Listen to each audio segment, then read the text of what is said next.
Yes, everyone, welcome back to Howson Versus. I'm the Howson part, and this is the Versus part. And today we're starting with Newcastle fans.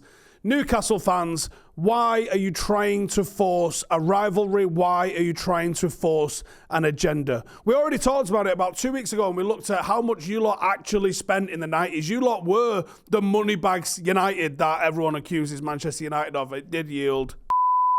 So enjoy that. I don't know why you've been given another set of owners that just want to plough money into you. Oh, fun hard done by in the North East was an absolute powerhouse of football up here. It's a okay? Listen to me. You've got 4 one-town teams. Hartlepool, Newcastle, Sunderland, Middlesbrough. Crap one-town teams that can't even get a title between yous. Get a hotbed of football. It's not even a warm bed of football. Christ on a bike. You're one step above Cornwall and they don't even have a football team. So relax yourselves, you fucking dicks. Why are you trying to force a rivalry with Manchester United? We've just gone in and we've taken your boy, yeah? Your sporting director, and all the people now rewriting history. Here's what he did. Here's what... Listen, if he wasn't all that, why did you pay Brighton for him? Listen, stop trying to force a rivalry. Why don't you just concentrate on being the better version of Sunderland? This is more of a heads-gone topic than a Howson Versus topic, but we're talking about it because I thought it was funny. And that is, Besiktas have terminated the contract of a fella called Delibas because he had a Bumble account. Guy's just trying to get his freak on, man. What's the problem?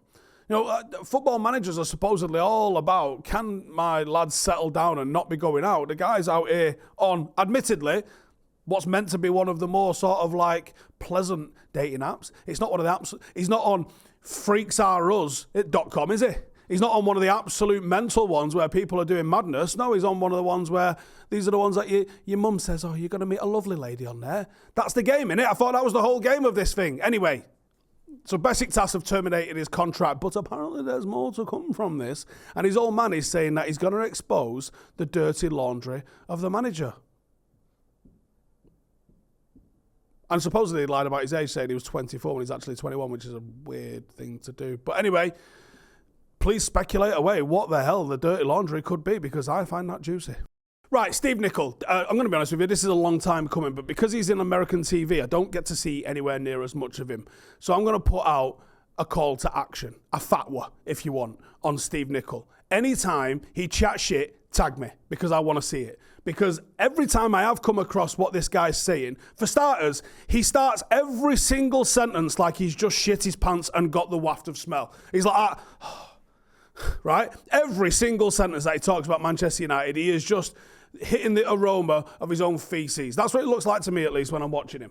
Now, he come out with some absolute wibble the other day, where he said, Manchester United... Oh, by the way, his whole personality is that Manchester United are shit, right? That's his whole personality.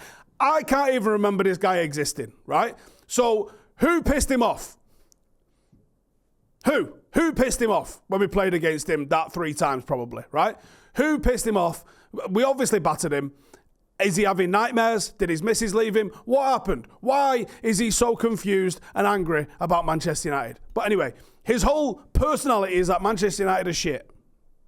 But the truth of this game is, Luton deserve to get a point out of this game. Man United going 2-0 up, you think this game's over. Man United are going to steamroll them now. But they didn't. They sat back. And the fact is, that had Luton had any quality up front, we could be talking about a different situation. But at the same time, he's saying Manchester United should have steamrolled Luton. Right. Has anybody steamrolled Luton at Kenilworth Road this year? I know it's the bad cliche, innit, but it's a tough place to go to. I'll just roll out some of the results for you. They beat Brighton 4-0, who, by the way, you couldn't stop wanking off earlier in the season. It took Liverpool to the 95th minute to get an equaliser there, to not lose there, and they're top of the league at the moment. Chelsea only won 3-2. City only won 2-1. Arsenal needed a 97th minute winner to win 4-3. Why, if you think all of them clubs are better than Manchester United, should Manchester United have steamrolled them when fucking nobody has steamrolled them? He says, the truth of the game is Luton deserved to get a point. Did they? Didn't really, did they? Man United should have steamrolled Luton, but they didn't. Should we? Not really. In terms of football, Luton were far better. I'm not even sure I agree with that, to be honest. I'm not even sure I agree with that. The game was a transitional game of football. United in the first 10 minutes, it could have looked like a 6 or 7-0 was on the cards.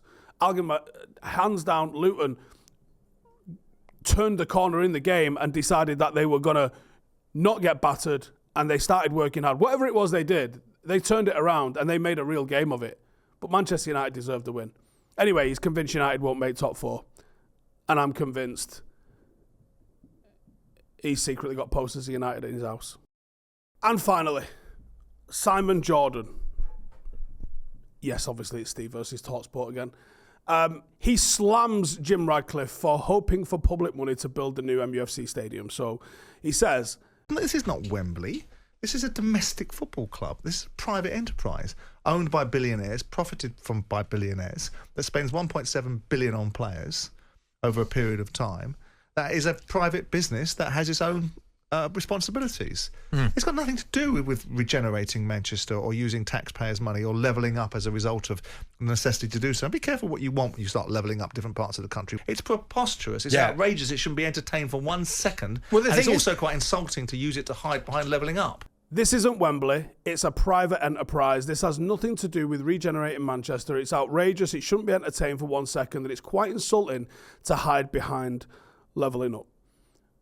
He also went on to say that if anybody in London was trying to do this as well, he would tell them to sling it. There is no way. If this was the London Football Club, if this was Chelsea, I'd say sod off. Okay, cool. So, anyway, Spurs. When they did the new stadium, there was a mixture of investment and private firms that invested into Spurs for them to raise $1 billion that they raised for the stadium. There was something called the Northumbria, which I know, or Northumberland, development project, which sounds like it's somewhere from the northeast in that cold bed of football up there. But it is actually public money that was used for the regeneration of the surrounding areas and the stadium. Where was you when Spurs was using public money to redo their fantastic new stadium? Oh, I'll tell you where he was. Fucking nowhere. Because it is only news when Manchester United want to do it. In fact, it's even news when Manchester United don't want to do it. Because Jim Ratcliffe never mentioned anything about using public money to regenerate Manchester. What Jim actually said was, I think as part of a regeneration project, there has to be a conversation with the national government. The North deserves some thought as well as the South, I think, if it's a national stadium. Right? At what point here did he say, hey, taxpayers, I want you to build Manchester United a new stadium? He didn't do it. He just did not do that. He said he was talking about regeneration. Now, anyone that's tried to get public transport to a Manchester United game will have faced the same amount of frustration as anybody else that's tried to do it. And he's probably still there from the last home game because it takes that long to get away from Old Trafford. Like, put it this way, Manchester United and City, although it's not much of a problem at City, you only get the trams with 2 carriages on. And the reason for this is, I don't fucking know either, right? Which are trying to move tens of thousands of people from one area of the city to the other area of the city, are not fit for purpose on a match day. Like, it should be such a straightforward thing. You can go from Old Trafford, there's a few stops around Old Trafford on different lines as well, and you can all converge back in the city centre, and it should be like that. The queue, if you go to the cricket ground to get on the tram, looks like they're giving out £3 million checks. Why? Because the fucking government spending in Manchester is completely and utterly dwarfed by that in the south, in London, right? Where, admittedly, I go to London quite frequently, and getting on the tube is a piece of piss, right? But the public spending is there. Not only like the pay-per-use that everyone is having, but because they've spent on the infrastructure in there.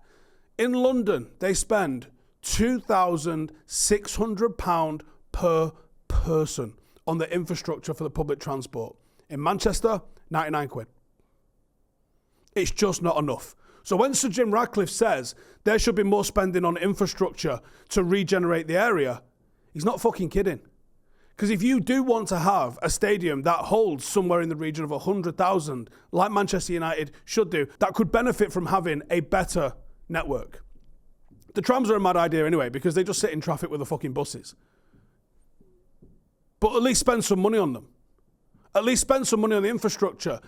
Manchester's got this mad thing at the minute. It was trying to bring in like their own like BTEC version of the congestion charge. But here's the difference. In Manchester, you simply cannot get on public transport and get to wherever you need to get to. In London, you can get anywhere. It's because they spend 26 times more. And of course, Simon Jordan doesn't like public wasting of money. And if it was a London club, he'd have something to say. Like when West Ham moved into the London Stadium, which cost, I don't know how much it cost, 200, 300, 400 million? I don't even know, right? How much have West Ham paid back? They've been in there a few years now, right? Must have paid back a right load of cash. 15 mil. Laters.